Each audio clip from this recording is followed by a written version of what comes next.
Hai, Assalamualaikum. Apa khabar semua? Okey, hari ni saya nak tunjukkan cara yang mudah untuk kita nak share link quiz game ke yang kita nak tunjukkan dalam Google Meet. Okey, senang je cara yang mudah. Okey, mula-mula kita buka Google Meet kita. Okey, ni contoh saya dah buka lah paparan Google Meet. Okey. Kemudian kita buka lagi satu Chrome. Okey, saya gunakan yang ini. Okey, dia dah auto ni. Saya settingkan dia sebelah-sebelah. Okey, untuk mudahkan kita nak tengok mana paparan murid dengan paparan guru. Okey. Okey, contoh kat sini saya nak pergi pada kuis saya yang pertama.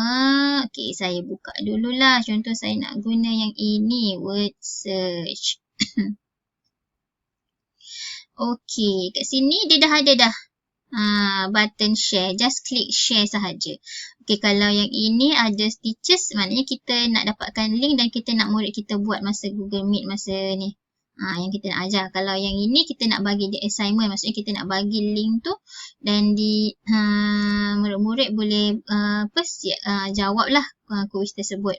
Okey, sekarang kita nak dapatkan link yang ini, kita get link. Dan kita copy sahaja. Bila dah copy, kita pergi dekat kita punya Google Meet ni. Kita pergi dekat ruangan chat. Dan kita tekan Ctrl V.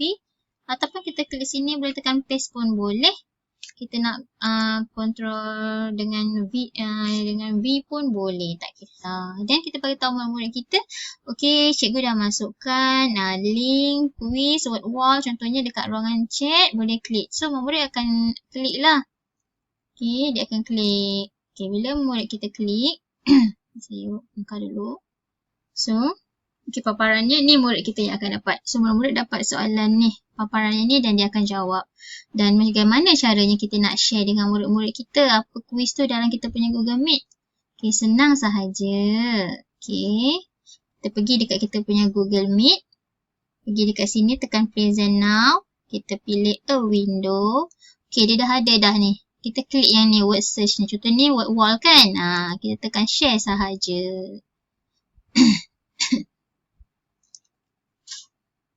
Okey, dia dah ada kan.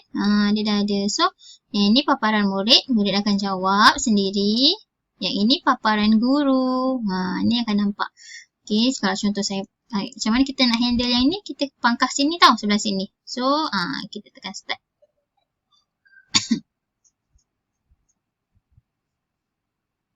Okey, ni contoh kalau saya buat full screen lah.